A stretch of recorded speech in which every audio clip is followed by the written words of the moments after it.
Chers téléspectateurs de Qu'une réalité, bonjour et bienvenue dans votre média préféré Congo Millennium, l'unique média qui vous permet de vous informer et qui vous montre toute la réalité de Kinshasa. Nous savons tous bel et bien, nous sommes dans le fièvre de fête de fin d'année, le 25 décembre,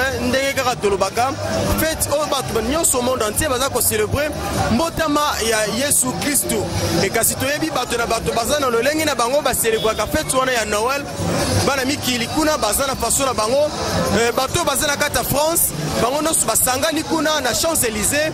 et opesika trokuta batu se boense trokuta ba nikingingi trokuta ba prince mbelolo pe en pleine fête ya wapi na kati ya Kinshasa balobi ambiance échange esika ambiance se délocaliser ambiance comme plus na place Kimbuta to boulevard Kimbuta boulevard Kimbuta oye kangi Kinshasa batu baso ta kwenti kwa ya Kinshasa baso ko se retrouver awa na boulevard Kimbuta na district ya Nchangu wopesika milulu eze ya makasi bobo mesano na miko ezalaka ya toujours ya bino Belo Belcam le défenseur de tous les animateurs lelo na kati ya masolo ya Qu'une réalité toko faire vivre bino ce que c'est Kimbuta ce que c'est le boulevard Kimbuta qu'est-ce que règne awa na kati ya boulevard Kimbuta toyebi biso nyonso c'est une fête mutuna mutazana lolenge na ye aza ko fêter ça va peut-être être difficile ya ko tambusa micro parce que tout le monde a tendance ya ko boya bayeba nini ya salaki na Noël boyebi kaka na bana mikie na mikolo tout le monde azobima sans permission ya ba parents on a du mal à retambusa caméra plutôt micro mais tokotambusa kaka caméra bomona en exclusivité ambiance sur les gars Kinshasa précisément la Kimbuta na mokolo ya Noël totambusi micro pe caméra ensemble avec Olivier Divi, le téléspectateur de Congo Millennium, mais vous qui aimez beaucoup plus Congo Millennium qu'une réalité avec votre serviteur Belo Belcam. Par image de Toloka Kibino Yangwana, ça c'est le boulevard Kimbuta, Balobi boulevard Kimbuta et Bakomo Bengango Mikolo yo cité d'ambiance. Bana Mikili, Bana Kine, Batu Basouta Irlande, Batu Basouta France, Basouta Belgique, Bango nyo se retrouva et komikaka esika moko. Jamoko lo bakozala ki na Kinshasa, soko betaki penza tour te na boulevard Kimbuta bosomo na bava et vient et bandeko baso fêter na bango Noël ndenge ezalaka kaka. Tozo tambusa caméra. Boyiba image yango eza mo mukie kutu ya koyiba po bandeko bako banga bako boya ba revesame mingi mbe balobi biso tozala na bandeko na mikili ndeti kaka fo bandeko bamona mbongo na bango batindaka esika nini yoke na koliela yango boulevard Kimbuta yango wana en exclusivité wezana no mwa panneau to sali mais tokotambusa pe lisusu caméra na biso bomona ba ekala ba terrasse ba bar oye tondi awa na boulevard Kimbuta pe lolenge nini batu bazali ko fêter fête ya Noël na Kimbuta. Ouais, Papa José longi ya ba bébé Papa José longi ya ba bébé moni boulevard Kimbuta ngoyo kaka na sango malobi 100% ambiance Noël fête lokola moto kufa batu balobi bazo c'est la kaka Papa José longa ba bébé ensemble na maman Angélique moi tourne Kinshasa na boulevard Kimbuta et osala moi kitoko moi elengi bala na Congo Millennium mais boulevard Kimbuta en exclusivité yango wana balobi ici l'ambiance est toujours au rendez-vous.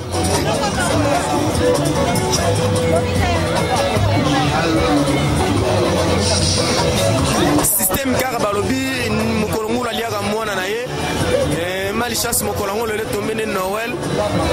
donc ezo yinda ezobeba kinango batu basole la mpiaka kinango batu basole la mbongo ezate mais soko tali ba mesa rokuta ba mesa plein rokuta ba mesa maman na plein mais ce que nous déplorons c'est juste que le lenge fait sango so sala mila eza penza makasi mingi tepo na bana mikie na ba mineur bango nyonso basa ko se retrouver na Kimbuta c'est ce qui est vraiment très très mal.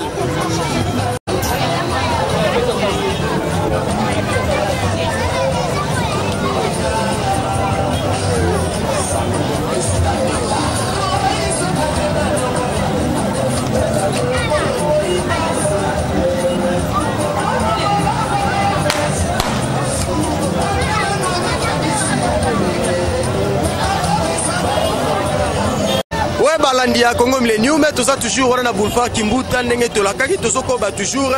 kolakisa bino ambiance ndenge ni nezo lekana boulevard Kimbuta, ambiance ereniaka awa pe ambiance o ezali spécialement ko s'est passé awa à l'occasion ya fête ya Noël. Tout ça pia wanande ko papa aye ko sepelisa mwanzoto mwa tu aye pe su ko sepelisa bana mwa mupepe kaka mbote ndeko mbote papa na ngai to kuti awa na boulevard Kimbuta mokolo ya Noël yebisa biso fête yango Noël ezo leka ndenge nini? Ouais, fête ezo leka longo très bien la grâce de Dieu. Tala le 25 jour moi na nzambe botamaki alors na bezi tour na bana on a appelé ça du quartier ça quartier biso mabela biso quartier D alors yo bika tala kubla Kimbuta quoi te masu banda te ça toujours Balobi depuis gouverneur Kimbuta salela bana njili bana nchangu bana kinye espace to boulevard oyo donc ekanga masolo rien à dire attends petit tout bandal c'est Paris mais ba public ba plein ba mona ngote attends le bien bon marché kuta kuta mona ngo mulili na mulili te beta tout yebi mais bango moko bazali so remarquer plein oyo ça ba uti libanda biso bana il paraît que la majorité batoni saka boulevard Kimbuta yana bana njili te bana nchangu te biso ba kolo terrain to tika ba siami biso mo to sala suite fait tala dara mo pa toujours ngaka welsa to tika la bango na nta net be ngala mo na terrain mais la besa tout na mwana tant mwana que se reposer biso mo to beti tout ba kulu on est comme mala moko enfant non admis balobi ezaka système à deux tours à tongo na tour à midi bana mikie moi tour ndenge zalaka kaka tamo pouf bana ba kolimwa et comme makama mikolo sika wapi papa José Longeba bébé pe akangaka maman Angélique et moi tout donc on dit na bébé Ariel na ngai yawa s'il faut passer ba dédicace ba joyeux Noël repesa na banani c'est na bino repesa ba madame na maman Gelas la cousine na ngai Jetrude Kabatusu Patience Mukambu Meje Top cousin na ngai petit frère na ngai Freza et le reste à vérifier. Merci beaucoup toza kokoba toujours malembe toza na kati ya boulevard Kimbuta wo pesika milulu eza ya kosakana te sengo ezalaka nango mais le leza moi spécial ba dédicace ezali bandeko ba kolinga ba dédicace ba kopusana ba kopesa pe ba dédicace na bango tota musisi su moi caméra pe micro sika mususu to laksa bino pe molai ya boulevard yango ndenge nini ezaleli toujours na kati ya idéologie ya Congo Millennium depa ti esika wapi toko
Merci Balandia Congo Millennium. Nous sommes pratiquement à la fin de notre émission qui est une réalité.